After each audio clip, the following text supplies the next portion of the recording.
Hola, buenos días. Vamos a comenzar con el tema de hoy.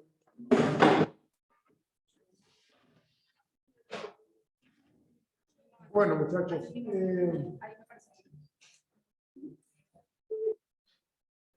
vamos a entrar a mirar, señorita, niña, me pones en modo clase, por favor.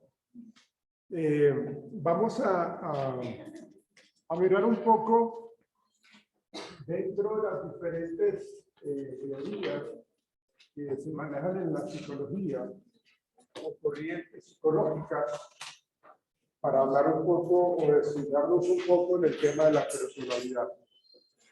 Ustedes saben de que dentro de la psicología hay una serie de corrientes que hacen que se aborden conceptos psicológicos, que se aborden, digamos, procesos terapéuticos, y eso nos identifica, ¿no? Por ejemplo, la Universidad La Javeriana, sabemos que son netamente psicoanalistas. La Santo Tomás sería, ¿cuál sería la Santo Tomás?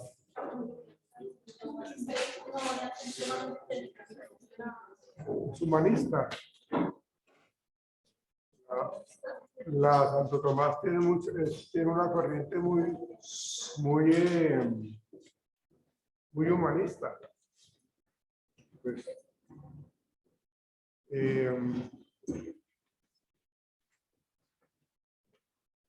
hay muchos enfoques que uno tiene que ir como identificando por qué lado me voy a ir yo, digamos ustedes, ¿no?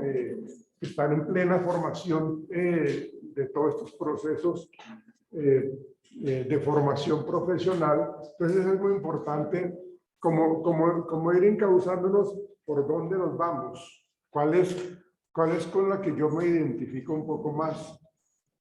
Sabemos de que existe el conductismo, lo cognitivo, lo sistémico, lo funcional, lo estructural, el psicoanálisis y el humanismo, ¿no? Entonces, es muy importante entender por dónde me estoy orientando yo. Sobre todo las personas que de pronto quieren manejar digamos, la profesión desde un enfoque más o desde una línea mucho más clínica, ¿no? Digamos que uno tiene que mirar un poco cuál es la orientación que más nos gusta, ¿no? Por ejemplo, mi alma mater, ustedes lo saben que es muy conductista, pero uno no tiene que cerrarse al conductismo radical. O sea, uno no tiene que cerrarse a eso. Pienso yo que uno puede tomar de cada una de estas corrientes lo que realmente le sirve para poder abordar lo patológico, para poder ver un poco lo que tiene que ver en psicopatología. Yo no sé si ustedes ya vieron esa asignatura, psicopatología, o la van a ver En ese semestre, creo que en el tercero. Ok, el sexto semestre. Ustedes son de sexto semestre y lo ven, digamos, terminando el tercer módulo, tercer periodo. ¿Sí?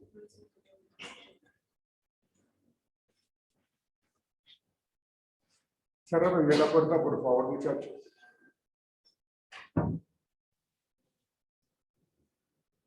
Entonces, uno tiene que ir mirando eso, ¿no? Para poder cómo nosotros nos identificamos. Les hago una pregunta. ¿Cuál sería la orientación que tiene la universitaria?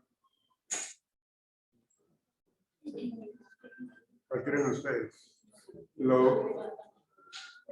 ¿Cuál sería ese enfoque que los identifica a ustedes como psicólogos? ¿Ustedes creen que es conductivo, conductual?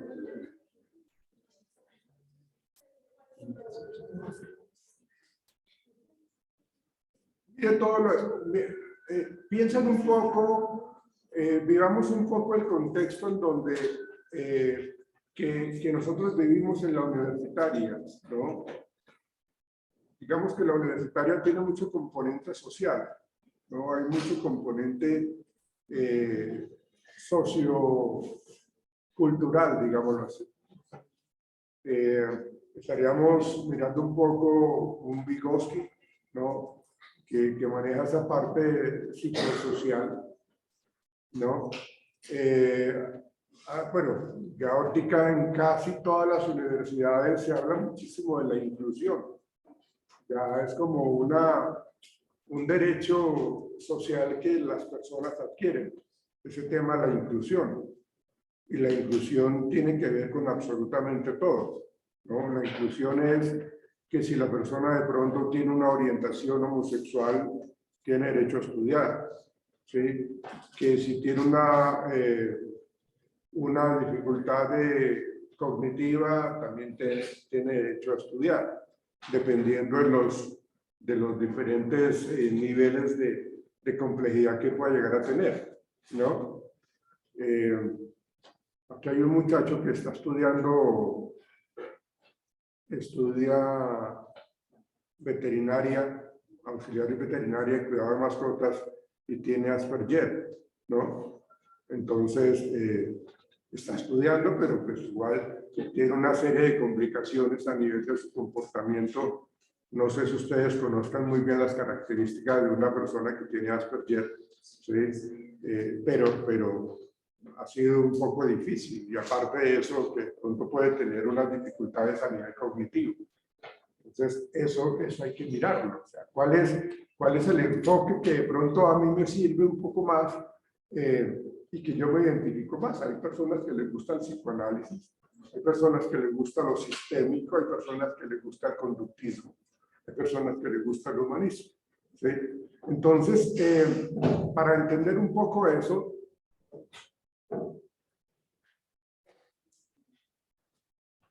hay que centrarnos en lo que vamos a ver ahorita en la teoría que vamos a trabajar hoy, que es el psicoanálisis, ¿no? Entonces, pongámonos un poco en contexto con el psicoanálisis. ¿Qué sabemos?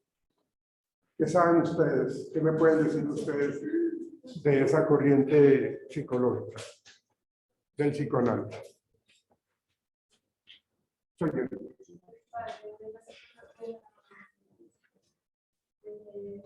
Del psicoanálisis.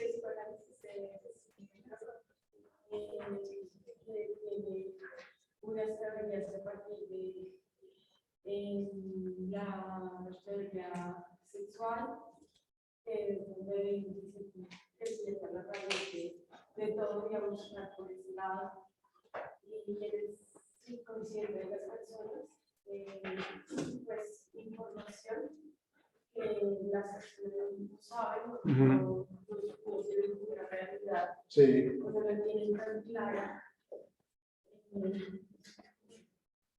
Ok, sí, digamos que tú hiciste como una descripción de varios aspectos importantes que tiene, o que trabajó Segismundo, ¿no? Pues así se le conoce en los otros países, pero pues acá para nosotros es Sigmund Freud, ¿no? Pero sí es muy importante como aterrizarnos un poco en esta corriente psicológica que es el psicoanálisis, y hay que mirar un poco el contexto en donde se empieza a hablar de psicoanálisis, ¿no? Estamos hablando de que la humanidad empezaba pues a tener una serie de comportamientos supremamente destructivos. La humanidad era muy autodestructiva. Entonces la época del psicoanálisis, cuando empezó a surgir, el mundo era caótico. El mundo era caótico, ¿sí? Entonces es importante pues precisamente entender un poco desde ese contexto social, desde ese contexto histórico, ver cómo el comportamiento humano con toda la gente que tenía el poder. Hablábamos nosotros entonces de lo que es la Primera Guerra Mundial y cómo todo ese concepto de la destrucción, de la creación de todos estos instrumentos armamentistas para hacernos daño. Entonces, eso hace y nos explica un poco cómo debemos entender el concepto del hombre, de la humanidad. Les pregunto, que patológicamente hablando, en nuestra época, ¿qué es lo más representativo a nivel de problemas emocionales? ¿Qué es la norma? ¿Qué es lo más común? Ansiedad, depresión, ¿no? Estrés. Digamos que esto es lo que nos caracteriza a nosotros ahora en nuestra humanidad. ¿Sí? Estamos hablando de que ahorita hay problemáticas como los trastornos alimenticios, se habla de los divorcios, de las separaciones, del duelo, se habla de los estados depresivos. Entonces, digamos que eso es lo que nos acompaña hoy día. En la época del psicoanálisis, cuando Freud empezó a hablar de este tema, realmente lo que se tenía como conocimiento era más como las neurosis, ¿no? Las neurosis eran como la enfermedad de moda, entonces como si fuéramos hablando del estrés, de la ansiedad. En esa época era la neurosis, las histerias, ¿no? Entonces era muy común ver cómo la gente reaccionaba de una manera pues muy neurótica, muy histérica, pues por todo ese contexto medioambiental y social que se vivía en esa época, ¿no? Y lo curioso es de que la mujer era, digamos, la quien padecía todo este tipo de comportamientos patológicos, esos comportamientos anormales. Entonces, hay que entender el contexto. La mujer en esa época era una persona vista, un ser visto, pues como que no tenía como que mucha voz ni voto, ¿no? Vale, pues.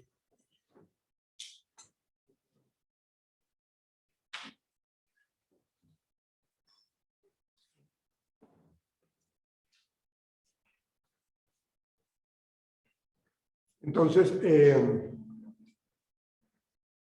realmente, pues el mundo era visto de una manera como muy deshumanizada. Y las mujeres en esa época, como les digo, era algo supremamente, era muy difícil ser mujer en esa época. ¿Sí? Si hoy día, el machismo existe todavía, pero en esa época era mucho más aventajado, ¿no? El machismo era mucho más identificado y eso hacía que pues, los seres humanos se fueran con toda hacia la mujer. Entonces, toda esa serie de situaciones contextuales marcaron un poco, pues, como el surgimiento del psicoanálisis. Ustedes saben de que Sigmund Freud, pues, no es psicólogo, él es médico, ¿sí? Él es médico, entonces, él se dio cuenta de que las enfermedades no siempre se podían solucionar con una prescripción médica, con un diagnóstico médico, con un tratamiento médico. Entonces había una gran problemática que estaba acá en nuestra salud mental, en nuestra salud emocional. Entonces él dijo, oiga, pilas que aquí no hay solución como de pronto yo puedo medicar a un paciente para que de pronto se le quite el dolor de cabeza o para que se le controle la alergia, no. O sea, hay cosas que el organismo, que el ser humano lo que hace es somatizar. Y eso está en la psiqui de nosotros, en la manera como nosotros estamos analizando nuestra vida. Cómo nuestra vida está siendo impactada a través de una serie de experiencias y cómo eso nos lleva a tener entonces, o cómo desarrollamos una serie de comportamientos patológicos.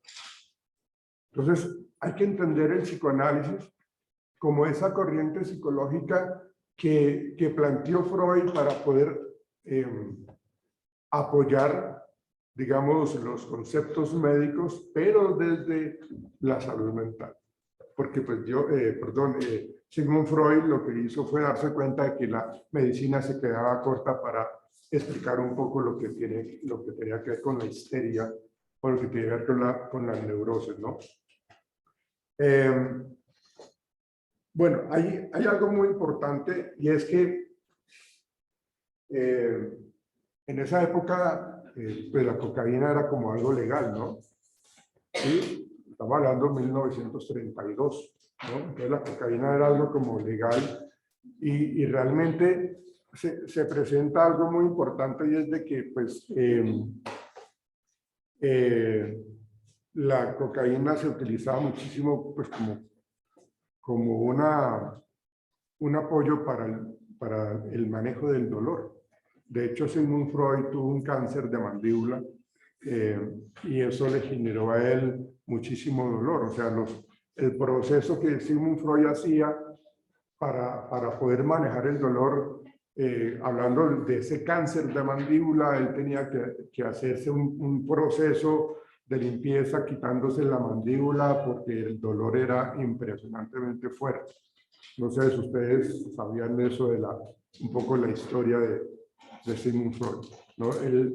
Él murió pues precisamente por todas esas cosas y tuvo un consumo de cocaína precisamente para manejar el dolor. La existencia de ese dolor era muy fuerte por ese cáncer de mandíbula que él tenía, ¿sí?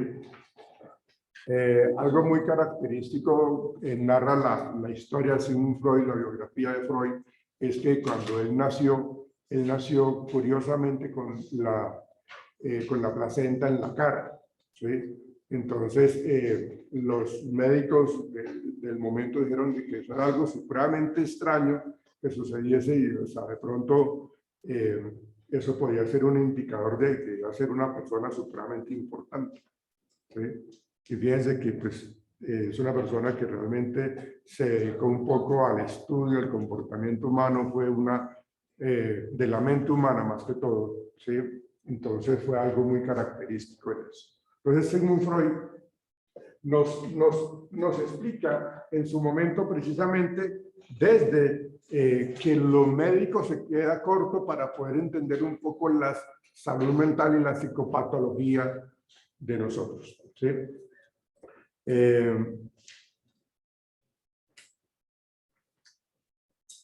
¿Cómo podría explicar las parálisis que de pronto puede tener una persona que le tiene miedo a hablar en público?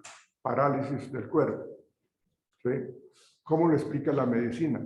No lo puede explicar, porque la persona que va al centro médico, al consultorio médico y se le hace toda una serie de análisis, ¿sí? Entonces está bien, ¿no? Está totalmente bien. Yo no entiendo por qué a usted le da esa reacción cuando usted tiene que hablar en público, ¿sí? Entonces, esta situación se explica de la siguiente manera, ¿sí? Colocémoslo con un ejemplo.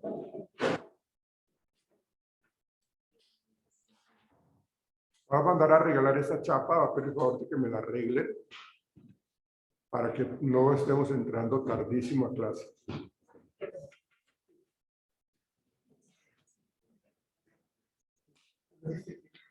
Bien, entonces el asunto es de que la persona entonces tiene una condición bastante particular porque el hombre está en un proceso una persona está en proceso de conseguir trabajo, entonces él le tiene miedo a las entrevistas, ¿no?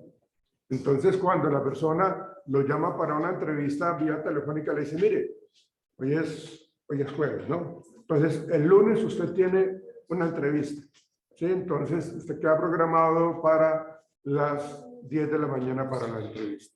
¿sí? Entonces, la persona empieza a entrar en un estado de ansiedad impresionante.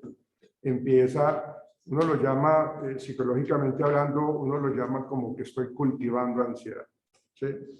Entonces, ya me fregaron el fin de semana, ¿sí? O sea, estoy ya angustiado desde hoy jueves porque la entrevista de trabajo la tengo el lunes a las 10 de la mañana. Este tipo que me llamó me fregó el fin de semana. Entonces no duermo, me pongo a pensar, ¿será que me va a ir mal? ¿Será que va a ser ridículo en esa entrevista? ¿No me van a seleccionar? Entonces fíjense todo ese proceso que yo tengo a nivel interno, ¿sí? Entonces esta situación, la persona lo que hace es, bueno, se trata de tranquilizar, se trata de relajar, digamos que no se va a trasnochar, pues porque cada vez que él tiene una entrevista, el hombre presenta disfonía. Cada vez que el hombre va a tener una entrevista, se presenta disfonía. Ahí estamos hablando de una parálisis, de una parte del cuerpo, ¿sí? Y por eso cuando él va a consultar al médico, él se da cuenta de que no tiene nada, porque el médico le dice, no, pero esto está perfecto, los exámenes que salieron fueron perfectos, ¿no? Ahí Freud dijo, no, la medicina se queda corta para explicar ciertas cosas que nos pasan a nosotros. Entonces, cuando entra el psicoanálisis a analizar eso, entonces era lo que mencionaban ustedes ahorita, de todo eso que yo guardo por allá en el inconsciente, ¿no? Pero entonces, el asunto es de que la persona, cada vez que se acerca más el día de la entrevista, incuba más ansiedad, ¿sí? Entonces, cuando llega a las entrevistas, el hombre se le va la voz, ¿sí?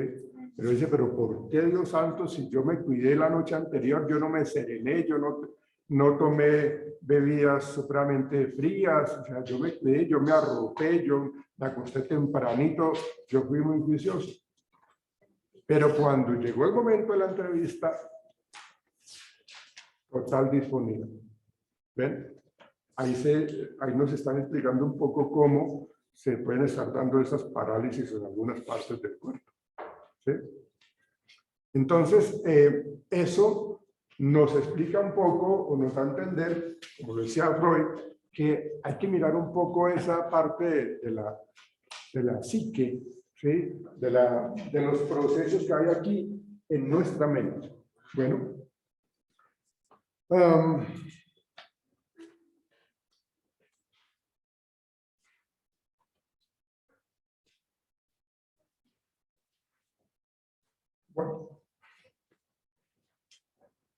dice el psicoanálisis, cuando hablamos nosotros de la teoría de la personalidad, dice el psicoanálisis que, bueno, el psicoanálisis es una manera de hacer terapia, ¿no? O sea, es una manera de abordar los problemas. Es una manera de abordar los problemas. La ventaja de las terapias psicoanalíticas es que son muy extensas. Pueden durar 5 años, 6 años, ¿sí? Y pues uno, además de que es bien costosa, una consulta con psicoanalista más o menos puede estar como en 250,000 pesos, ¿sí? Es carísima. O sea, yo de pronto asistiría a las 3 primeras sesiones, ¿no? Pero lo que hace el psicoanálisis es irse conmigo hacia el pasado, ¿sí? Para mirar qué fue lo que quedó por allá sin resolver, qué es lo que yo tengo que hacer. Entonces, el psicoanálisis, una de las cosas que tiene como problema en su terapia es que es muy extensa. Porque o sea, es extensa porque nos vamos a meter en la vida de la persona en el pasado. O sea, el pasado es importante. ¿Sí? O sea, ¿qué es lo que habla Sigmund Freud? Freud dice que uno tiene que hacer un poco de regresión, uno tiene que hacer un poco de catarsis para poder entender lo que estamos viviendo hoy día. ¿Sí? Pero hay cosas que sí son buenas recordar. ¿Será que todo lo debemos recordar? Algunos dirán sí, algunos dirán no. ¿Sí? Y puede que realmente hayan cosas que dejémoslo por allá guardadito, no esculquemos por allá en nuestra psique, porque eso de pronto puede ser hasta contraproducente. Y ya les voy a explicar por qué. Pero entonces, todo está en ese concepto de la terapia psicoanalítica, en donde pues muchas veces no termina funcionando, ¿sí? Yo necesito de pronto una terapia mucho más inmediata, porque, por ejemplo, yo le tengo miedo a montar en un avión, ¿sí? Le tengo pánico. ¿Ustedes se acuerdan de Los Magníficos? Mario Baracus, ¿sí? Que él le tenía miedo a las alturas y para subirlo a un avión tenían que doparlo para que se quedara dormido, ¿sí? Porque el tipo, pues así, en vivo y en directo, el hombre se pegaba sus enojadas y acababa con todo el mundo. El tipo era un macancán ahí, entonces realmente tocaba dormirlo, ¿no? Entonces, si a mí me sale un trabajo, y es lo que yo estoy diciendo, ¿por qué la terapia psicoanalítica a veces no nos sirve para todos los tratamientos que podemos abordar en una patología? ¿Sí? Porque si a mí me llaman y me dicen, mire, ya le tengo el trabajo para usted, pero necesito que se venga a trabajar, que digo yo, a Argentina, véngase para Buenos Aires. Y el trabajo es bueno, ¿sí? Lo necesito ya estamos en noviembre, lo necesito que ya esté acá a mitad de diciembre. Tengo un mes. Si yo me voy a una terapia psicoanalítica, no, o sea, no me sirve. Yo lo que necesito trabajar es una terapia que me trabaje el ahora con respecto a mis miedos, con respecto a mis esquemas de pensamiento, y lo más adecuado es la terapia cognitivo-conductual, ¿sí? Porque esa sí se trabaja en 3, 4, 5 sesiones por mucho, ¿sí?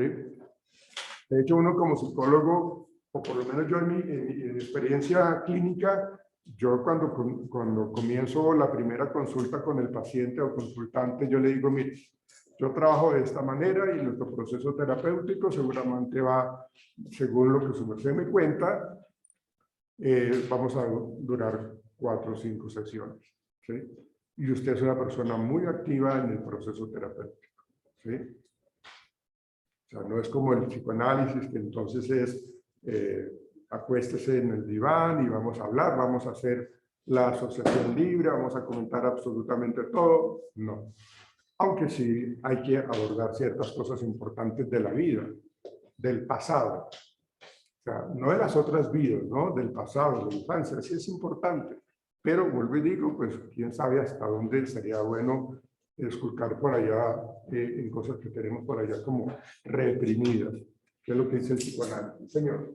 Entonces, tengo una pregunta, si la persona está teniendo de pronto problemas por un acontecimiento que tuvo en su pasado y de pronto lo guardó, pero siente que es el momento de ya sacarlo, de que se siente de pronto un poco incómoda con eso.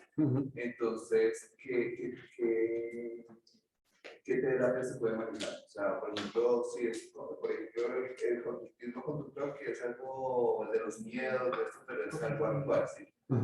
Para, si es algo pasado, ¿se necesita las dos o también se puede manejar?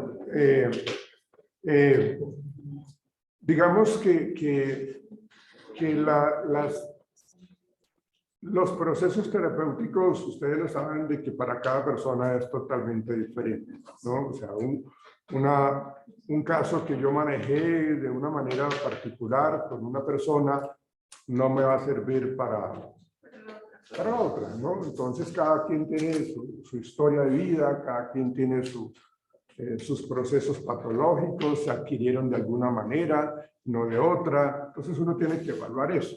Entonces, yo sí como terapeuta cognitivo-conductual, sí tengo que mirar un poco varias cosas de la vida de la persona. Es decir, analizar un poco las diferentes áreas de ajuste que ha vivido la persona. Entonces yo indago un poco con respecto al pasado, a la infancia, ¿sí? Pero yo no me voy a meter bueno, esto cómo le marcó en el inconsciente, no, porque yo no me voy a meter por ahí. Voy a meterme en el sentido de cuál fue el factor que elicitó la problemática. ¿no? Entonces, por ejemplo, si yo le tengo miedo a los ratones, ¿sí? Entonces, ¿qué fue lo que me lo generó? No, lo que pasa es que a mí unos tíos me metieron en un cuarto lleno de ratones y entonces me asustaron, entonces a partir de ahí yo quedé choqueado, ¿sí? Pero eso yo lo puedo traer al presente y sé que es algo que me está afectando, ¿sí? Pero si nosotros lo hablamos así como su merced lo menciona, de que yo lo quiero expresar, pues bueno, expresémoslo, ¿sí? Pero yo cómo sé que eso me está afectando, o sea, yo cómo sé que esto me está molestando en mi vida. O sea, si yo lo tengo presente, si yo lo tengo en el consciente, quiere decir de que lo estoy vivenciando. Es una manifestación muy clara, ¿no? Muy presente. Entonces, no está en el inconsciente, no está guardado, está presente. Lo tengo aquí, o sea, yo sé por qué estoy asustado, yo sé por qué tengo problemas en mis relaciones de pareja, o sea, yo sé por qué, ¿sí? El psicoanálisis sí se entra un poco en mirar todas esas experiencias, porque el psicoanálisis dice de que todo lo que yo viví en mi infancia me ha afectado de alguna u otra manera, ¿sí? Y eso yo lo guardo, ¿sí? Hay una película que se llama Los 5 de mí, Fight to Me, de Fight to Me, que es un caso de trastorno disociativo o personalidad múltiple que menciona mucho el impacto que tuvo el padre en el niño cuando tenía 9 años y cómo se desarrolló ese trastorno disociativo, ¿sí? Porque el hombre desarrolló 5 personalidades diferentes. Y ustedes saben que cuando hablamos de trastorno disociativo, la personalidad A no sabe la existencia de la B, ni la C, ni la B. O sea, no. Sí, de hecho cuando hablamos de estos trastornos psicológicos, la persona puede quedarse en un tipo de personalidad de esas 5, por decir algo, y puede tener una vida tranquila y puede pasar 1 año, 3 años, 5 años, ¿sí? Pero hay algún evento que elicita que de pronto aparezca una personalidad que es un poco más escandalosa, un poco más agresiva, entonces simplemente aparece, ¿sí? Entonces, a veces las personas que tienen estos trastornos disociativos tienen una familia porque durante tantos años, 6, 7 años, estaban muy bien, con una personalidad, digamos, como muy estable, muy de la casa, muy hogareño, muy cariñoso, afectuoso con la esposa, con los hijos, ¿sí? Pero pasó algo y el hombre se le activó una de las personalidades y se fue. Pero no se fue porque se hubiera querido ir y dejar a la esposa. Se fue porque ya era la otra personalidad. Y se va. Y se va para otra ciudad, para otro país, para otro barrio, ¿cierto? ¿Sí? Y la otra persona dice, no, seguramente se cansó, pero tan raro, porque estábamos tan bien, y resulta que el hombre se fue. No, lo que pasó fue que se activó de alguna otra manera se activó esa personalidad que estaba por allá guardada y se fue, ¿sí? A veces los diagnósticos que hacen los médicos, cuando una persona, una de esas personalidades que puede activarse desde que son alcohólicos, ¿sí? Porque una de esas personalidades les gusta mucho la rumba, el trago, el cigarrillo, entonces los diagnostican como alcohólicos. Nuestra persona es alcohólica, pero no han estudiado bien el problema que tiene la persona que es un trastorno disociativo. Entonces lo encierran en las estaciones de policía porque se agarró con la policía, porque no quiso pagar la cuenta. No, lo que pasa es que la tercera personalidad es una persona problemática y alcohólica, ¿sí? Pero lo rotulan como el alcohol. Entonces,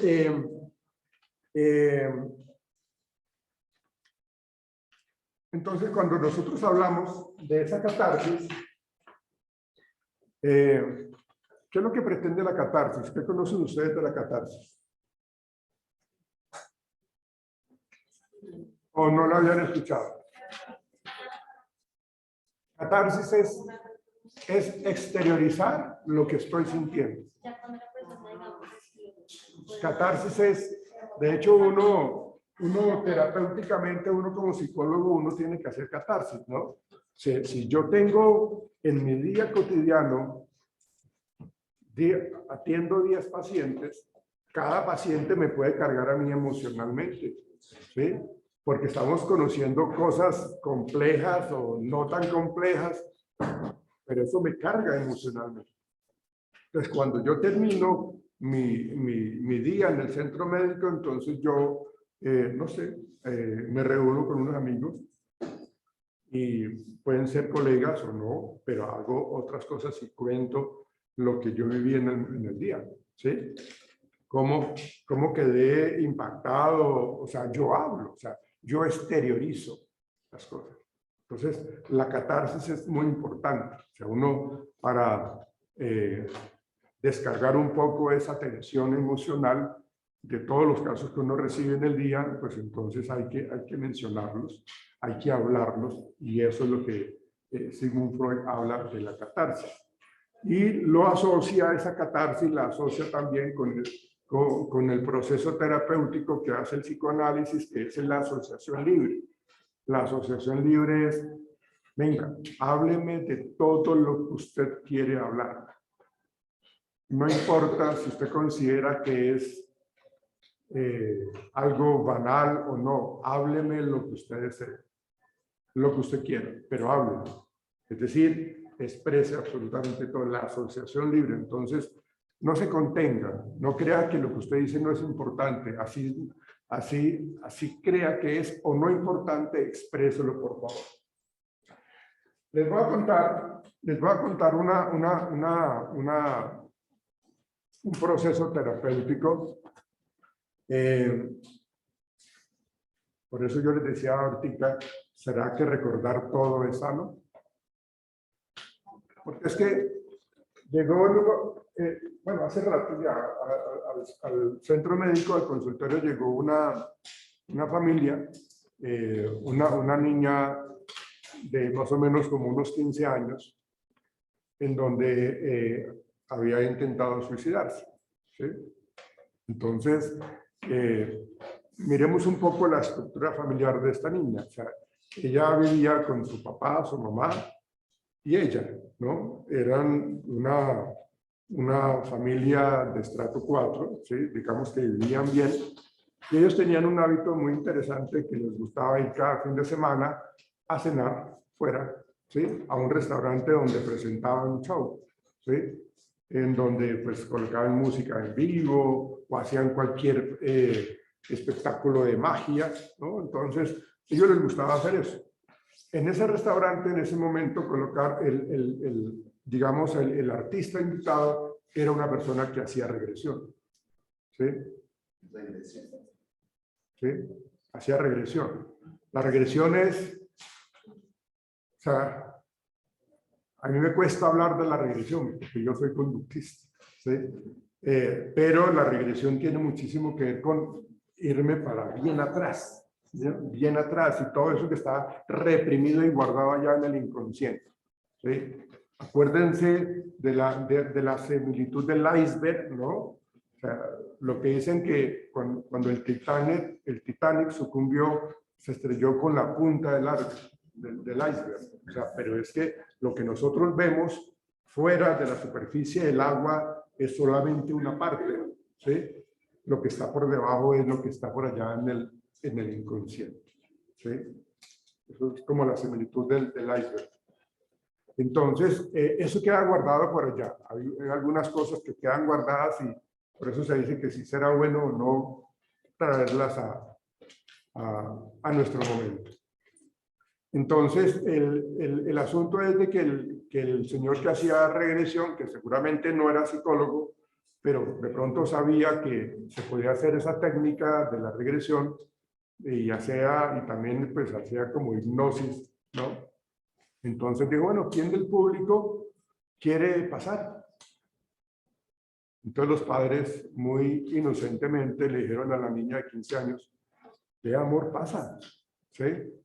Entonces la niña pasó, ¿sí? La niña pasó y no le vio problema a ese tipo de actividad y el señor la sentó y empezó a trabajar con ella y empezar digamos, a generar pues como esa hipnosis y decirle, bueno, vamos a irnos contigo, cierra los ojos, relájate y a veces es muy importante tener en cuenta de que hay personas que son mucho más dadas a ser más sensibles para la hipnosis. O sea, hay personas que de pronto no es fácil, pero esta niña sí era una perita en dulce para generar la hipnosis, para trabajar con ella regresión.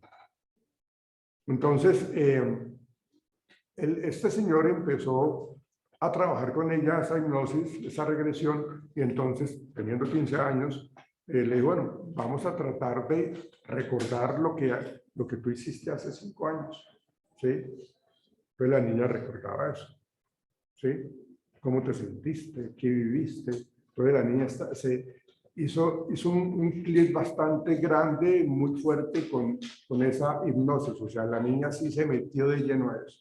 Entonces el señor seguía yendo para atrás en su regresión, entonces ya fue un poco más a los 7 años y fue más atrás y llegó a los 3 años y le dijo el señor le dijo, bueno, ¿qué recuerdas tú de esta época? ¿Qué tienes por allá tú en tu mente? Entonces la niña entró en crisis, ¿no? La niña entró en crisis y se angustió enormemente porque empezó a sollozar, empezó a llorar, empezó a angustiarse y entonces ella recordó en ese momento que una persona muy cercana a la familia, un tío, abusaba de ella sexualmente a los 3 años. Entonces la niña empezó como a hiperventilar, empezó o sea, entró en un choque impresionante. El señor, como por eso digo que no era psicólogo, porque él no sabía qué hacer. Entonces él lo que hizo fue como cerrar rápido eso, como despertarla, sacarla de ese trance, pero la niña quedó mal. O sea, no cerró bien eso, ¿sí? No cerró eso, entonces generó una situación bastante compleja y los papás angustiados, pues ya, bueno, el señor dijo, bueno, muchas gracias por nuestra participante, un aplauso para ella, pero la niña bajó del escenario, además imagínense en un contexto en donde todo el mundo la está viendo y la escuchó exactamente de que no, pues es que mi tío me violó, me tocaba, bueno, ella no dijo me violó, sino me tocaba y me penetró, entonces, o sea, hablar de eso delante de gente extraña y delante de los padres, eso fue impactante. Entonces la niña se bajó del escenario y se fue para la mesa donde estaban los papás, pero en un llanto impresionante, ¿sí? Entonces el señor siguió su espectáculo allí, no le importó pues lo que había hecho con la niña. Lo cierto es que los papás con la niña se fueron para la casa, eran como que las 10 de la noche, se fueron para la casa y la niña entonces como a la medianoche quiso suicidarse. ¿Por qué? Porque recordó un evento traumático para ella. Lo tenía por allá guardado en el inconsciente. Estaba reprimido por allá. Eso es catarsis, ¿sí? Eso es catarsis. O sea, a la niña le hicieron catarsis porque exteriorizó absolutamente todo eso, que no lo manejaron bien, ¿sí? Entonces, ella llegó a consulta precisamente por eso, porque pues, había intentado suicidarse. Entonces, todo ese tipo de cosas hay que entenderlas para poder contextualizarlos un poco en ese proceso terapéutico que uno lleva con los pacientes, ¿sí? Cada persona tiene su historia de vida, cada persona tiene sus experiencias, unas traumáticas, otras no tan traumáticas, pero para una persona puede ser algo traumático, algo que realmente no lo es. Pero lo que pasa es que no sabe hacer frente a esa situación. Entonces, como no sabe hacer frente, la persona termina queriendo hacerse daño, ¿sí? Bueno, entonces, hemos hablado de, permítanme yo anoto acá esto, hemos hablado de la época del inicio del psicoanálisis hemos hablado de la histeria, perdón, de la histeria, hemos hablado un poco de la neurosis, hemos hablado de la terapia psicoanalítica, hemos hablado un poco pues de la catarsis, de la asociación libre.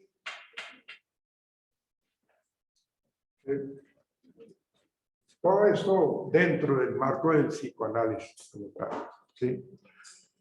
Hay algo muy importante que tenemos que mencionar con respecto a la libido sexual.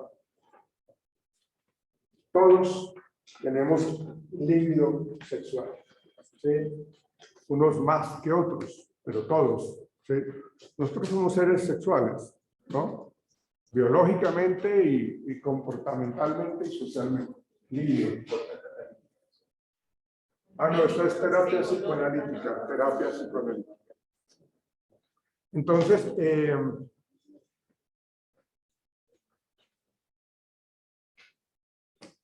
¿qué entendemos nosotros por la libido sexual?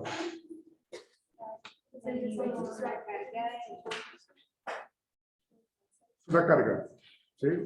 La libido sexual es una carga, es un impulso, ¿no? Es un impulso sexual, ¿sí? Entonces, en la libido sexual, uno tiene que entender desde el psicoanálisis de que las personas desfogan esa libido sexual con una relación coital, ¿sí? O hay que hacerlo de una manera mucho más, y ahorita lo veremos por qué tenemos que hacerlo de esa manera, aceptado por la sociedad, ¿no? Porque ya cuando miremos la estructura de la personalidad, ¿sí? Vamos a entender esta parte de qué es lo correcto y qué es lo correcto a nivel del comportamiento. Ustedes saben de que la sociedad es la que nos coloca a nosotros las normas, ¿sí? La estructura normativa de una sociedad nos permite vivir en comunidad, ¿sí? Imagínate, donde no tuviéramos normas, todo sería caos, ¿sí? Entonces, somos, como les decía yo, seres sexuales. Entonces, para desfogar nosotros ese deseo sexual, ese impulso sexual, hay que buscar una manera que sea adaptativa. Les coloco este ejemplo.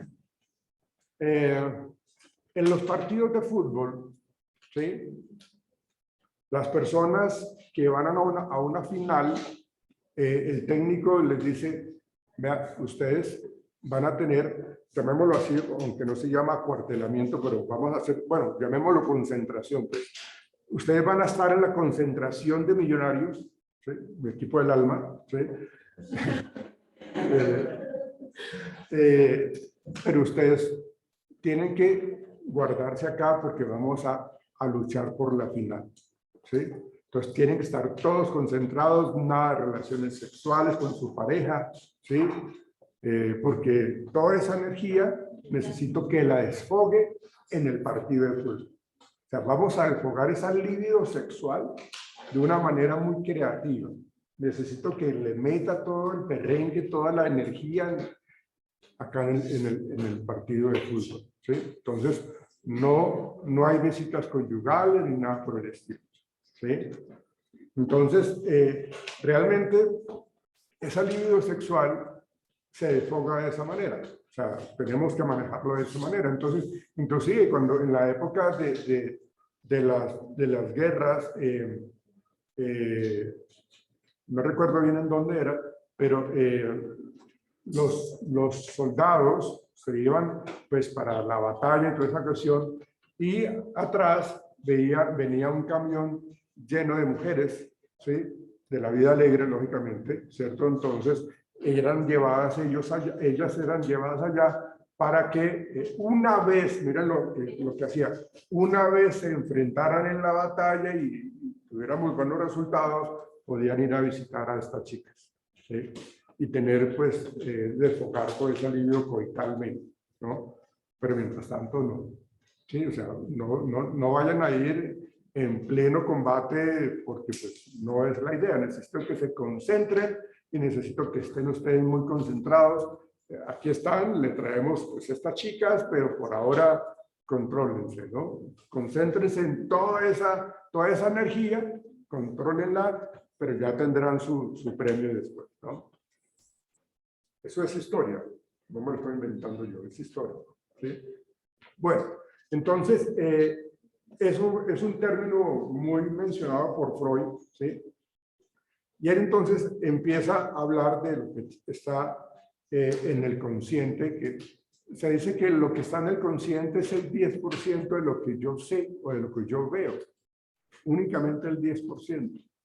Quiere decir de que un 90% está en el inconsciente, ¿sí?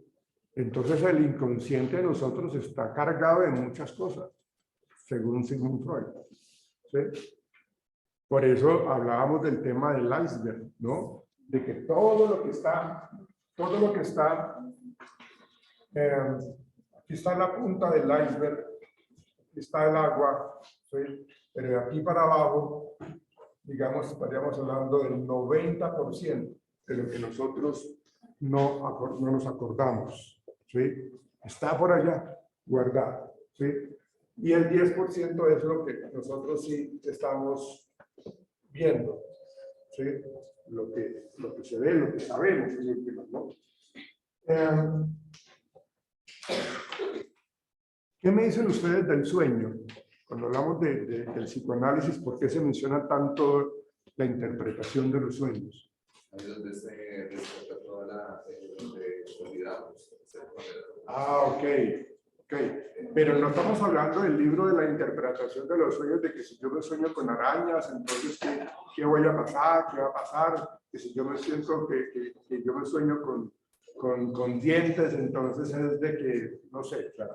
O sea, no es ese libro que venden en el Transmilenio de 2.000 pesos, ¿no? ¿Sí? Que si usted se sueña subiendo una loma, bajando la loma, o sea, no tiene nada que ver con eso.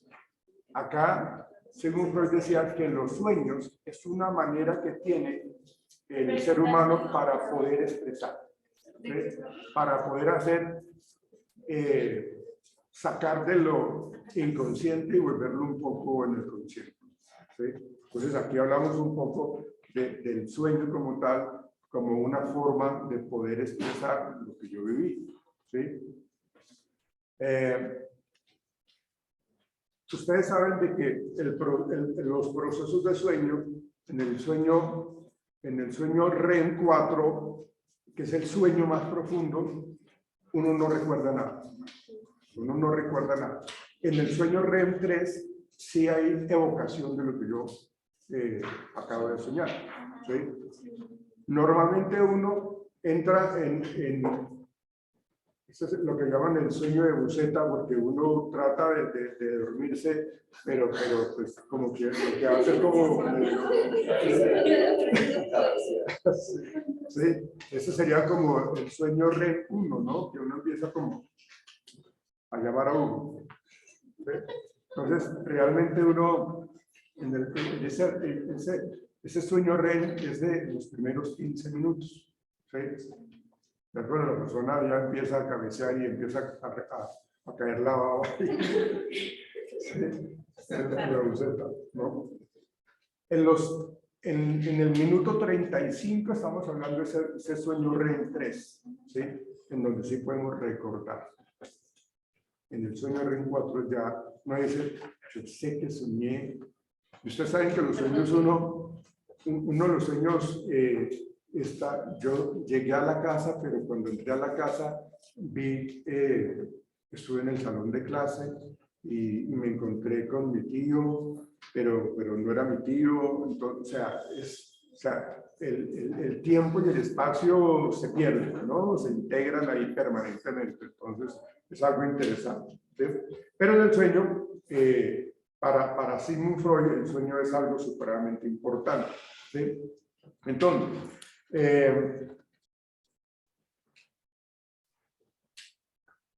a veces uno en los sueños, en cierta manera es importante recordar un poco o tener ese sueño porque le ayuda a uno como a aliviarse un poco de cargas emocionales, ¿sí?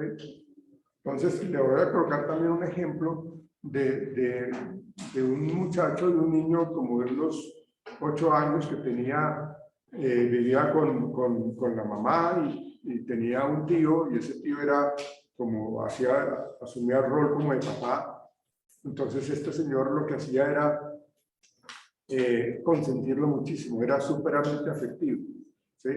Tenían una relación súperamente cercana, el niño y el tío, ¿sí? Entonces para él era su modelo de comportamiento, era su héroe, el tío, ¿sí? Tenían tanta cercanía afectivamente y se comunicaban tanto, pues que había una dependencia bastante fuerte, ¿sí? Porque había muchísimo afecto. Entonces el tío conoció a una novia, o tuvo una novia, entonces ya llevaban como unos 6 meses, entonces la novia le dijo, oye amor, yo quiero tener una foto tuya para cargarla en la billetera, ¿no?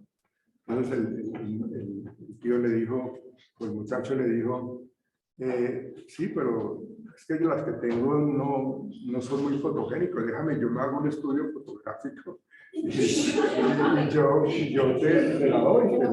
Pero él siempre como que no le gustaba mucho la idea y como que trataba era como de evadirlo, ¿no? Sí, yo te la doy después, ¿no? Entonces él no le quería dar la foto. Entonces en alguna ocasión el tío no estaba y llegó la novia, ¿sí? Y el niño la recibió, entonces se pusieron a hablar. Entonces la novia le dijo, oye, tu tío por ahí tiene fotografías de él, ¿cierto? Yo, sí, claro, y tiene muchas. Entonces trajo el álbum y empezó a mostrárselas, y le dijo a la novia, ¿será que yo me puedo quedar con esta? Entonces el niño en su inocencia cogió la foto, sí, claro, llévatela. ¿Sí?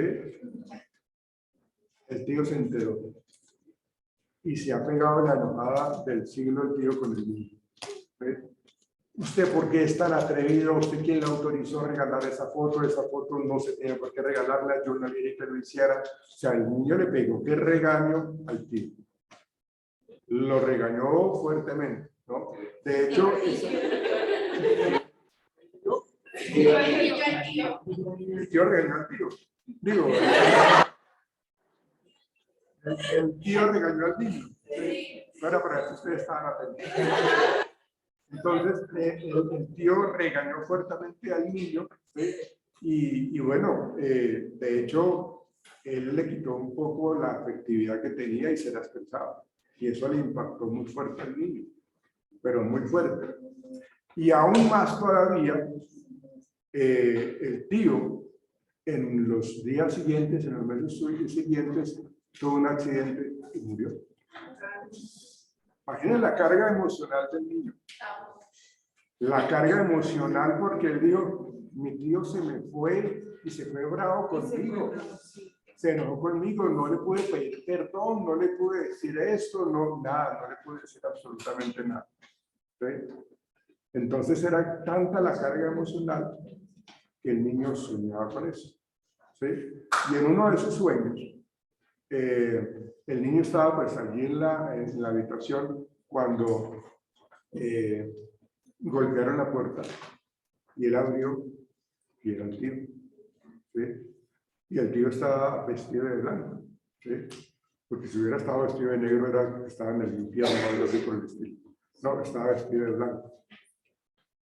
Entonces esa situación, el niño pues no lo asustó. ¿Sí? El niño no se asustó ni nada, sino que el tío le dijo, bueno, el niño le preguntó, tío, ¿tú cómo estás? El tío le dijo, no, estoy muy bien. De hecho, yo vine para decirte que no te preocupes, que yo no estoy de mal genio contigo, ¿sí? Y que te perdono. O sea, no te afanes. Entonces, y no te afanes porque pues estoy bien. A donde yo estoy bien. ¿Sí? Entonces, después de eso, el niño ya se relajó. ¿Sí? ¿Qué pasó ahí? Lo que hizo el niño fue precisamente buscar la manera de sentirse bien consigo mismo, ¿sí? sea, la cuestión está en que el niño lo que hizo fue, con tanta angustia que tenía, era como crear un sueño, ¿sí? Pues no fue así como que lo voy a crear de tal manera, sino que se dio de tal manera, ¿sí? Y el niño salió corriendo donde la mamá le comentó que se había soñado con el tío y que el tío le dijo que estaba contento, que donde estaba él estaba feliz, que no me preocupara, que no estaba de mal niño conmigo. Entonces, ¿qué hizo el niño ahí? Catarsis. ¿Sí? El niño expresó exactamente eso. El sueño le ayudó, o sea, el sueño le ayuda a las personas a aliviar un poco esas cargas emocionales. Eso lo dice el psicoanálisis, ¿no? Ustedes saben de que el psicoanálisis, una de las quejas que más se le dan al psicoanálisis es de que Sigmund Freud siempre trabajó los casos a través de un caso único, ¿sí? O sea, no había como un concepto científico real, ¿sí? Sino que lo hacía de una manera más como un caso particular. Entonces, esa es una de las críticas que se le hace a Sigmund Freud. Bien, creo que fue porque él estudió con una chica que sufría de estéril. Sí, Ana Frank. Y fue también fue un abuso sexual de cierta manera. Ajá. También, Sí. como para aliviar el líquido. Sí, correcto. Hubo una serie en Netflix que hablaba de la vida de Sigmund Freud, pero la verdad no fue muy buena, ¿no? O sea, porque lo colocaron como que el tipo era un timador, era un mentiroso, porque hacía hipnosis y supuestamente le hacía hipnosis al asistente, y no era, o sea, era un montaje, ¿no? Entonces, realmente no, para nada eso. Bien, entonces, cuando nosotros hablamos de la libido, hay que mencionar dos cosas. Y ustedes ya lo conocen bastante, que tiene que ver con el complejo de qué. Y el complejo de Edipo. ¿Qué nos dice el complejo de Edipo?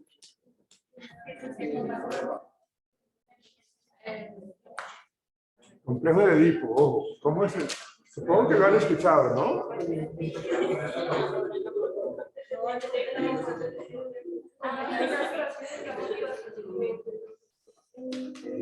castración, no.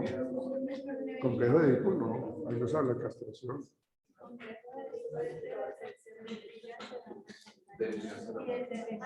Claro, ojo con eso porque el complejo de castración se da precisamente en el complejo de Electra. ¿Sí? De hecho, Karen Horney, que es una neopsicoanalítica, ¿sí? Karen Horney dice, o sea, que socialmente, dice Karen Horney, o sea, si la mujer tiene envidia del pene, ¿sí? Por eso se habla del complejo de castración, porque la niña tiene la idea en su inocencia, temprana edad, tiene la idea que en algún momento mientras estaba dormida le quitaron el pene. Esa es la explicación que dan desde el psicoanálisis, ¿sí? Entonces se presenta ese complejo de castración en el complejo de Electra, ¿sí? Entonces ahí ve cómo la mujer se siente desde el psicoanálisis, vuelvo y explico, supremamente inferior al hombre, porque tiene ese complejo de castración. Y el hombre tiene supuestamente y socialmente, se ha estipulado así en el pasado, mucho más poder. Entonces, por eso les decía al principio que la época del inicio del psicoanálisis, las mujeres eran un cero a la izquierda. O sea, el ser mujer en esa época era lo más complejo y difícil para ellos, ¿sí? En esa época. Entonces, en el complejo de Edipo, la relación está en que yo misma, el niño, en sus primeros años de vida, se enamora de la mamá y ve rival al papá. ¿Sí? O sea, el papá lo veo como el rival, o sea, pero no es un amor carnal, no es un amor erótico, ¿no? O sea, no es que yo quiera acostarme con mi mamá, que quiera, no es eso, es un amor realmente más de protección. Exactamente, de convivencia, de protección, ¿sí? Entonces, el niño Miren cómo son las cosas. El niño, digamos que el amor de la madre está representado en una manzana, ¿sí? En una manzana. Entonces, cada vez de que el papá recibe un afecto de la mamá o la mamá, o sea, hay afectividad entre ellos, es como si le estuvieran mordiendo un trozo a la manzana. Entre más afecto, más amor, menos amor voy a tener de mi madre, ¿sí? Entonces, ¿qué es lo que hace el niño? El niño lo que hacen es precisamente que cuando ven que los papás están ahí como muy arronchaditos, ellos llegan allá y se meten en la mitad, ¿sí? Que él ve que la mamá entonces se va a acercar y darle un abrazo al papá, entonces se mete entonces allá y a metérsela ahí para que también lo abrace, ¿sí? Entonces ese complejo de Edipo lo vamos a mirar un poco más adelante, cómo se tiene que resolver, ¿no? Y la manera como se resuelve en cierta manera es, ¿de qué manera? ¿Cómo creen ustedes que se debe resolver ese complejo de Edipo? ¿Qué hace un niño? No, no.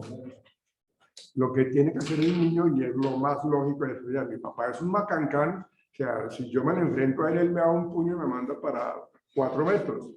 Pues lo que yo tengo que hacer es aliarme con él, ¿no? Vamos a hacer una alianza. Entonces es cuando empieza el niño a comportarse como un papá, ¿no? Asumir roles de papá. Entonces, ¿por qué lo hace? Porque es que el niño observa, y aquí se mete un poco en el aprendizaje por observación, ¿sí? El niño empieza a ver cómo el papá llega y la esposa lo abraza, le da su tinto, lo consiente. Entonces el papá quiere imitarlo. Entonces, no, yo no voy a ser como tan estúpido, dice el niño, que yo más bien voy a aliarme con mi padre, ¿sí? Entonces, ¿para qué? Pues para que mi madre también tenga ese tipo de comportamientos conmigo, ¿sí? Entonces, no es entrar en choque, sino que hay una alianza. Como es el dicho que si tengo que enfrentarme con el enemigo, más bien como que yo me alío con el enemigo, ¿no? Viendo al padre como el enemigo, ¿sí? Entonces, ese es el complejo de Edipo, ¿sí? El complejo de Electra es lo contrario, ¿sí? Pero es exactamente igual, ¿sí? Lo contrario, pero igual. Es el enamoramiento que tiene la mamá, la niña del papá, ¿sí? ¿Sí? Y ahí es donde aparece ese complejo de castración. Karen Horney decía que si la mujer tiene ese complejo de castración, el hombre tiene el complejo del útero. ¿Por qué creen ustedes? Porque no pueden qué. Exactamente. El rol social que tiene una mujer es supremamente importante. Sin las mujeres no existiríamos. Así de sencillo.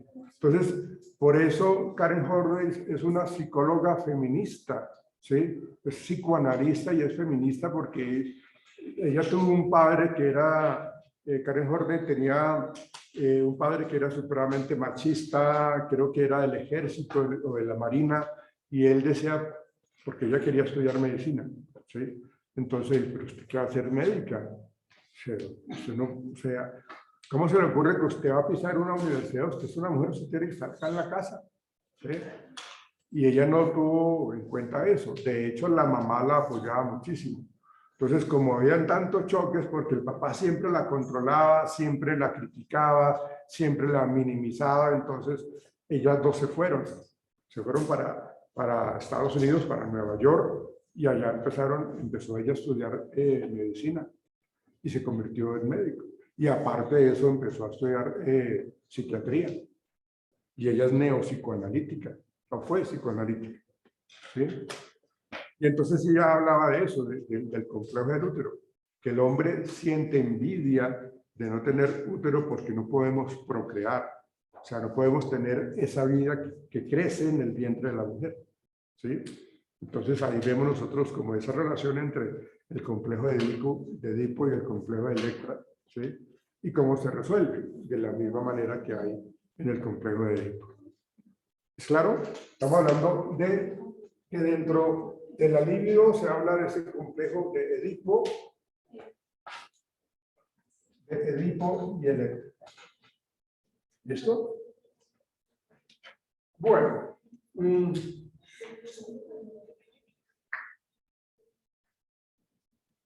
Hablemos entonces de la estructura de la personalidad. ¿Cómo nos lo plantea a nosotros el psicoanálisis? Entonces, vamos a... ¿Alguien tiene un Kleenex, por favor? ¿Me regale? O un pedazo de papel higiénico. Un pedacito.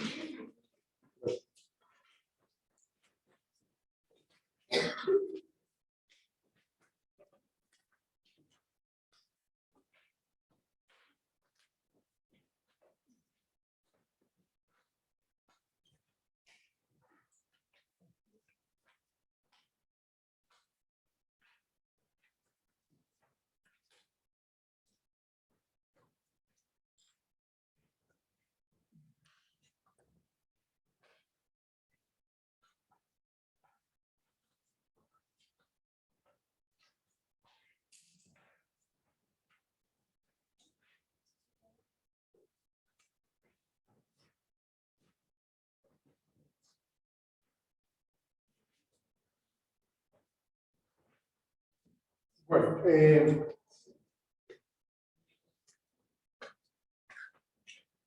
cuando hablamos, o cuando Sigmund Freud empezó a hablar de la estructura de la personalidad, él mencionó tres entidades, ¿no?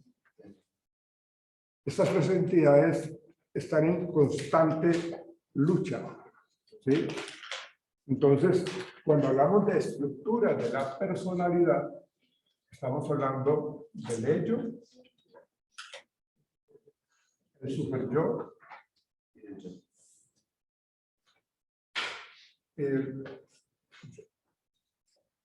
hablemos del ello.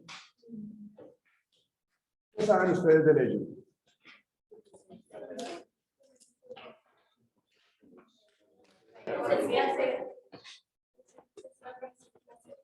¿Dime? Ah, ok. Ok, sí. No, no, señorita. Perdón, es que no escucho, discúlpame. Perdona.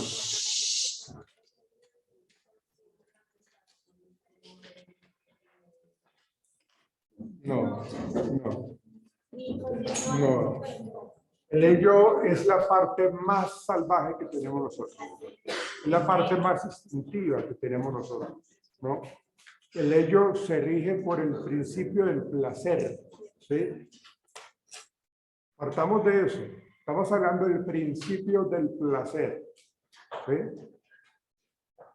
Entonces, hay que entender de que como esta parte salvaje, digámoslo así, por eso nosotros tenemos unos procesos cognitivos que hacen que sepamos qué hacer y qué no hacer. Porque la sociedad nos dice, ojo, pilas, yo no puedo hacer eso. La sociedad me controla, ¿sí? Pero ese principio de placer es de que, y uno entendiendo esto, uno entiende ya ciertas patologías que hay en el ser humano, que están regidos por el hecho, ¿sí? De los violadores, por decir algo. ¿Ven? Entonces, el ello está marcado precisamente en que quiero hacer lo que se me antoje, ¿sí? Los niños en su temprana edad tienen desarrollado el principio del ello porque quieren hacer las cosas y no le ven la maldad. O sea, simplemente quieren tener esa satisfacción plena. Pero se chocan con lo que dice la norma, lo que dice la autoridad, lo que dice la sociedad. Entonces, es lo más primitivo. Se mueve, como les decía ahorita, por ese principio del placer y con base en eso queremos hacer lo que sea, ¿sí? ¿Ustedes se acuerdan en Disney hace una serie de alegorías con respecto a lo que es el ello y el superyo. ¿Sí?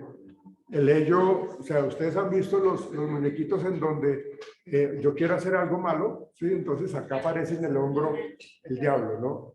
Hágalo, o sea, no sea pendejo, hágalo, ¿no? Entonces el ello está ahí, y entonces el super yo está aquí al lado. No, usted no es tan malo, usted es buena gente, usted imagínese cómo se le ocurre que va a acuchillar a esa persona, o sea, no lo haga, ¿no? Entonces, el principio del placer está muy relacionado con el ello, muy relacionado con el ello. Entonces, hay que tener en cuenta, psicopatológicamente hablando, las personas que se desbordan en el ello, ¿sí? Las personas que se desbordan en el ello quieren placer inmediato. Este muchacho, el de Netflix, el Hammer, ¿cómo se llama?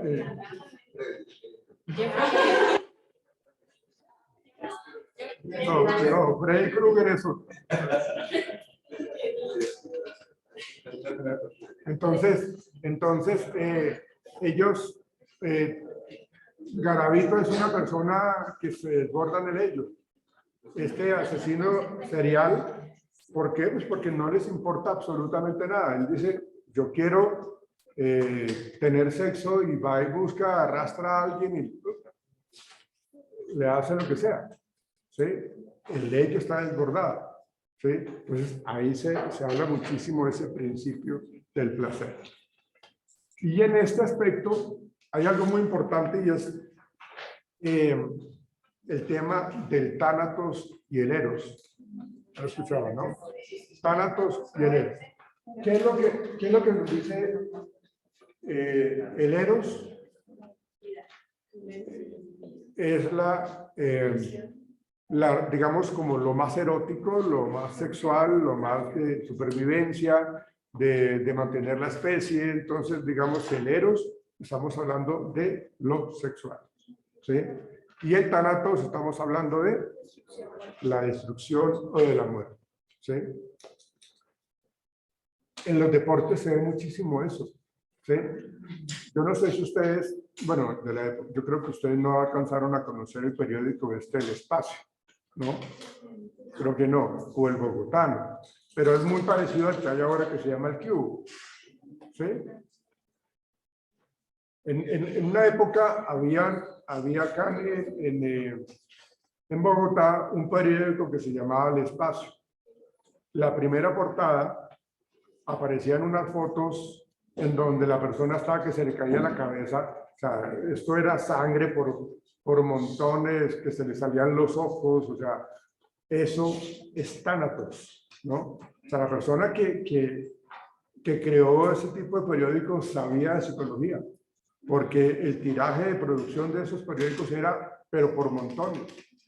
Le ganó al espectador, le ganó al tiempo, precisamente porque combinaban el tánatos, que era la destrucción, la muerte, todo ese salvajismo, y en la última parte del espacio había una mujer casi desnuda, ¿sí?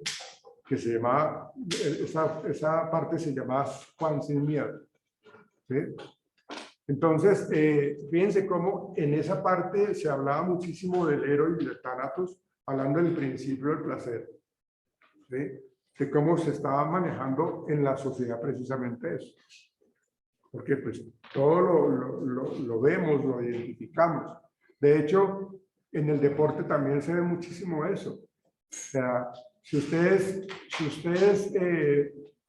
ven una pelea de boxeo, ¿sí? De boxeo de esos, de Mike Tyson y alguno de estos tipos, ¿sí? Entonces la gente lo que hace es ponerse en la tarea de darse trompadas y sacarse. Entonces la gente goza con eso, ¿sí? Y en los intermedios, ¿quién sale? Una chica muy bonita con unas pantaloneticas muy ceñidas y un número. Ahí está el héroe y el tánatos, ¿sí? En el Super Bowl, en el fútbol americano también, ¿sí? Esta gente que van detrás de un balón ovalado y se cogen a golpes y eso se tumba, y en el intermedio sale J-Lo, Shakira, toda esa, y hacen un espectáculo de Eros y Talán. Y eso mueve masas, ¿sí? Y ahí están, o sea, pagan un poco de dinero para ver eso, imagínense. ¿Ven? Entonces, la psicología está metida en eso, porque es como le llegamos a la gente. Nosotros, en cierta manera, estamos siendo manejados por esa idea de cómo estamos viviendo nuestra vida dentro del principio del placer. Entonces, ahí estamos hablando por ahora del ello, ¿no? Otro ejemplo, hablando del ello. Digamos ustedes, señoritas, con todo respeto, están en una taberna, ¿no? Entonces, resulta que llega un muchacho que les gusta a ustedes muchísimo, entonces el muchacho empieza como a picarles el ojo, a arrastrarles el ala y toda esa cuestión, ¿no? Entonces, el ello me dice, vaya, si usted quiere, bueno, ¿por qué no va? ¿Sí? Entonces, vea, el tipo está pinta y le está echándole los perros, ¿por qué no va? ¿Sí? El ello está trabajando inmediatamente ahí en ese deseo. Vaya, hágale. ¿Sí? O otro contexto. Cuando estoy en el trabajo, a veces uno tiene jefes en donde son bastante groseros, son humillativos, entonces el ello empieza, vea, no se deje. Vaya, cójala a golpe. ¿Sí? Vaya, cójala, ¿sí? Ahí está actuando el ello. Lo está incitando, lo está incitando a que se meta uno en líos. ¿Sí? Con nosotros, los profesores, pobrecitos nosotros. ¿Sí? El estudiante de pronto dice, no, pero qué clase tan aburrida, yo como que mejor me voy. Entonces el ello está diciendo, sí, vaya, salga, eso no... Eso de pronto afuera se encuentra con una chica o la chica con algún muchacho, hágale, esta clase está superamente aburrida. Entonces todo está basado en el principio del placer, el hecho. Pero resulta que en el otro extremo estamos hablando del superyo. El superyo tiene que ver con la moral, ¿sí? El superyo está con el deber ser y lo que no se debe hacer. ¿Sí? Entonces, si acá hablamos de que el ello desbordado, estamos hablando de sociópatas, violadores, Garavito, este señor de Nefis, que me olvida siempre el nombre. Entonces, esta persona está desbordado en el hecho. Está desbordado en el hecho. ¿Ven? Ahora, si hablamos nosotros del super yo, estamos hablando de lo moral, del deber ser, de las normas que coloca la sociedad. El deber ser.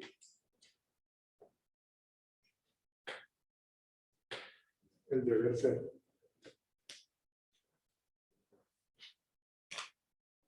Digamos que en las normas sociales hay algo que se llama la figura de autoridad, ¿no? Entonces, la moral nos dice a nosotros, venga, usted no puede hacer eso del ejemplo de las señoritas del bar.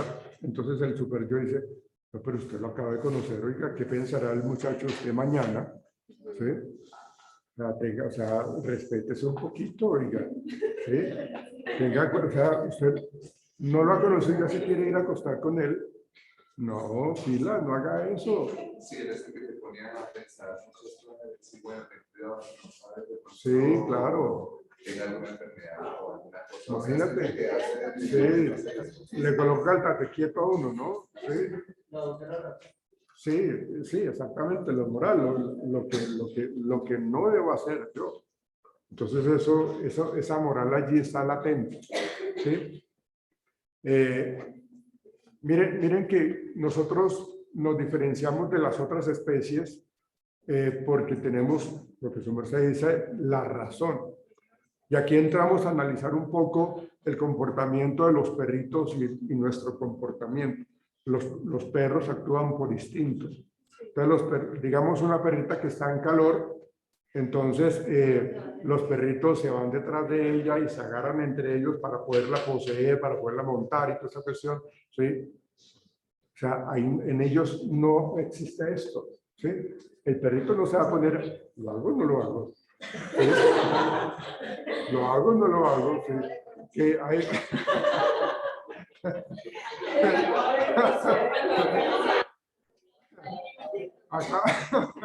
Acabo de conocer estas muchas perras.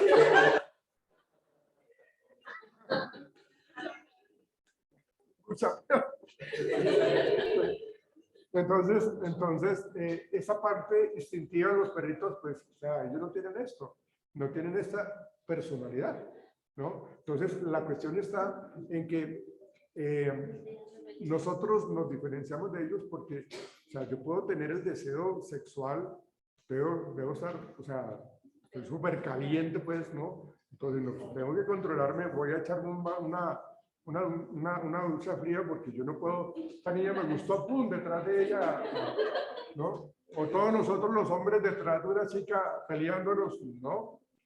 Entonces, ahí estamos hablando de esa diferencia entre lo racional y lo instintivo. Entonces, bueno, entonces cuando hablamos de la moral, del super yo, en donde estamos diciendo de que la persona le va a tener muy en cuenta lo que dice la norma, lo que dice la autoridad, entonces, con los ejemplos que hemos estado dando de lo que el jefe que me tiene entre ojos, entonces, el ello me dice, espero a la salida y lo coge y lo vuelve nada. Pero el superior me dice, no vaya a hacer eso. Usted se va a meter en problemas, de pronto hasta lo mandan para la cárcel, ¿qué va a hacer de sus hijos? ¿Qué va a pasar con ellos? Piénsalo, no sea bestia. ¿Sí? ¿Sí? No sea bestia. O sea, ¿cómo va a hacer eso?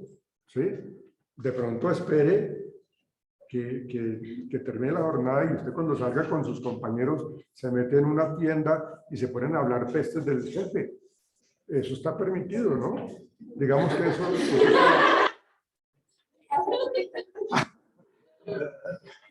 pero llega el jefe y ahí mismo cambiamos. Hola, ¿cómo estás? Bienvenido, ahí todos tomes a cargo con nosotros. Chévere.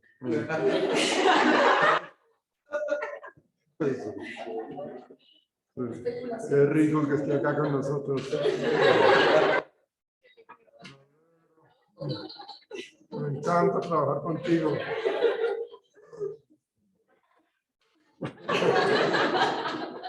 Por de la espalda hablando mal del hombre. Bueno, ¿cuáles serían, si hablamos nosotros la gente desbordada del ello, hablando de la psicopatología, cómo entendemos la gente desbordada en el superyo? ¿Cuáles serían las patologías de ellos? Podría ser un obsesivo compulsivo. Sí. Sí. Son muy estrictos porque son exactamente estaríamos hablando de unas personas que son psicorrígidas, ¿sí? O el otro lado es de que son muy botaratas también, ¿no? Pero lo general, esas personas que tienen desbordado el super yo, lo que hacen precisamente es ser supremamente controladores. Desarrollan muchísimo la celotipia. O sea, los problemas de pareja son fuertes una persona que tiene desbordado el super yo. Porque controlan, quieren controlar todo. ¿Usted para dónde va? ¿Con quién se va? ¿Usted por qué no me llamó? ¿Por qué no me llamó? Usted tiene que llamarme. ¿Sí? Sí. Entonces, desarrollan muchísimos celos porque son muy dados a ser muy cuadriculados. O sea, son supremamente controladores, supremamente manipuladores, obsesivos compulsivos y generan toda esa patología. Entonces, estamos hablando del super yo con las normas y el hecho. Y este personaje, esta entidad, lo que hace es mediar. Lo que hace es mediar. ¿no? Entonces, lo que hace es, venga, yo voy a tratar de complacer al ello, pero no en exceso, pero tampoco voy a permitir de que se desborde el yo. Entonces, el ello es el mediador.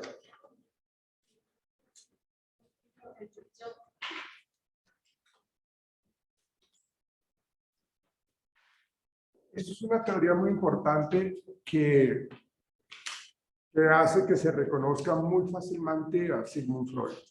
La teoría de la personalidad, de la estructura de la personalidad de Sigmund Freud.